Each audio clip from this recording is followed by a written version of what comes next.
Hello mga kalaro. So, welcome to my short vlog. Yun. Suluhin mo yan! So, tagal na naman natin hindi nakapag-upload. Bahala ka sa buhay mo. Nakainis. Ngayon, syempre, wala tayong gagawin. Ginusto mo yan eh. Diba? Ano lang to, update lang tayo. So, yun nga. Kaya tayo, ang tagal din natin na hindi nakapag-upload. Gawa ng wala kami ng wifi. 3 weeks kami walang wifi. So, data. So, hirap mag-upload doon. Kasi, ang lakas sa data. So, ano lang tayo, ang lakas kasi kumain sa ng data sa cellphone. Pag wala kang wifi, talo ka talaga pag nagko-content ka. Diba?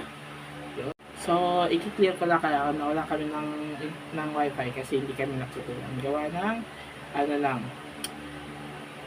inaayos lang yung mga wiring sa labas ng Meralco. So, lahat pati mga internet provider, cable provider, and then, kuryente, syempre, inaayos. So, yun. Almost 3 weeks. Almost 4 weeks. 3 to 4 weeks yun, wala. So, ayun. Ganun ang nangyari kaya wala tayong upload. Yun, so mga kalaraan na, syempre, ano pa lang tayo, nag-start pa lang tayo mag-vlog.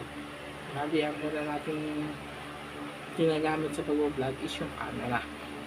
Kayo, ano bang gamit ninyong pag-picture, pag-film na mga video na na-upload ninyo sa social media niyo?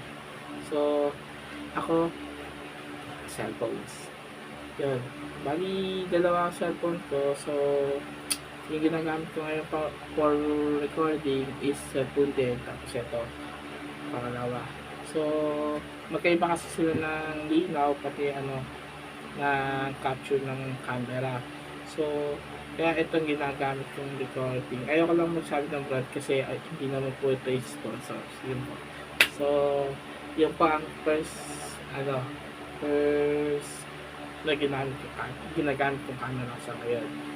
Yun. So, bukod sa camera ng cellphone, may mga ginagamit din akong ibang camera. So, eto.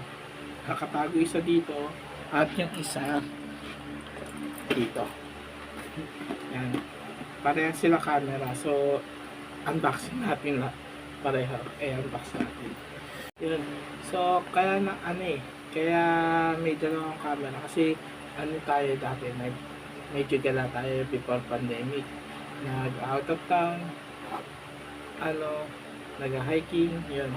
So ngayon medyo lumaylo tayo konti, yun. May mga may mga inuna tayong bagay. So ito, i-start natin dito. Ito kasi ginagamit ko to. Actually hindi, nabili ko lang to, mura to sa sa online shop. Sa online shop ko lang siya nabili. Worth of, hindi ko alam kung magkano, nakalimutan, tagal na kasi. Maganda kasi to, gawa ng hindi gaano kalinaw yung natitake na photo na ito, pero siya lang ang ginagamit ko sa mga ilalim ng katulad ng dagat, pool, kasi meron siyang cover na seal. Yun po. Yun, so, check natin kung gumagana siya. Kasi ang tagal natin hindi siya nagamit. Gawa ng, yun nga, hindi tayo nakakagala. And then, mostly ginagamit ko ngayon yung cellphone. Kaya, tingnan natin kung nagana pa siya. Ito yung power button niya. So, ipipress lang natin siya na, ayun, nagana. Ayun, gumagana siya. So, katulad nga sabi ko sa inyo, hindi gaano kagandaan yung resolution niya. Pero, maasahan mo siya. Lalo na pag kayo, nag-snorkeling yan. Kung yung mga mga low budget. Yan. Pwede ito, recommended. Kasi, nagamit namin siya, maayos naman. And then, kahit na malaglag siya,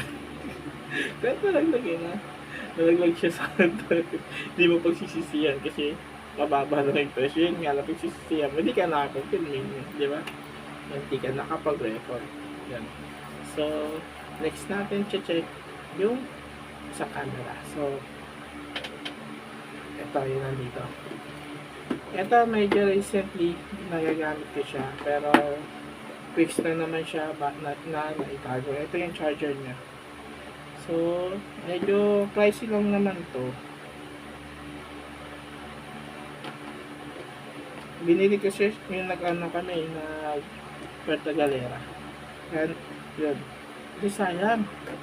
Kung wala tayong magandang camera doon. Yan. So, eto. Yan. So, binili ko talaga siya kay Sony. So, yan po. Titingnan natin. Gumagana siya. Titingnan natin kung medyo 2 bars na lang kasi siya. 2 bars. So, maganda naman na resolution yung makakanta. Diba? Sobrang ganda na resolution nito. Yan. So, yun. Starter pack natin mga to. So, wala tayo dahil para di tayo makapag-try ko. Maliban na lang kung magiging busy tayo ulit. Yan, so nakita nyo na po yung mga camera ang gagamitin natin. Bali, yun po. Ito, kapakita ko lang sa inyo yung spare ng battery niya po. Ito po. So, may dalawa tayong spare. Pangatlo yung nasa loob. So, lahat naman po siya is full charge. And then, may charger po tayo ng battery niyan. And then, may charger din tayo nito. So, Android, yung sa Android lang po na, pwede naman siya direct na charge. Tapos, yung sa ganito po, ito po yung charger niya. Yan. So, kinoconnect lang po siya dito. Dahil dito, yan. Charge ko siya. So, yun po. Nakita niyo na po yung mga gamit natin. Gamit natin camera. Yeah, so nakita niyo na po yung starter pack natin sa camera. So, next na natin tingnan natin kung maiba natin yung starter pack. Yung isa ngayon yun pala po ang mapapakita ko sa short video natin na to. So, yun, thank you sa mga nanonood ng aking vlog, yun, and then subscribe lang po kayo, and then kindly press like and subscribe lang po, yun.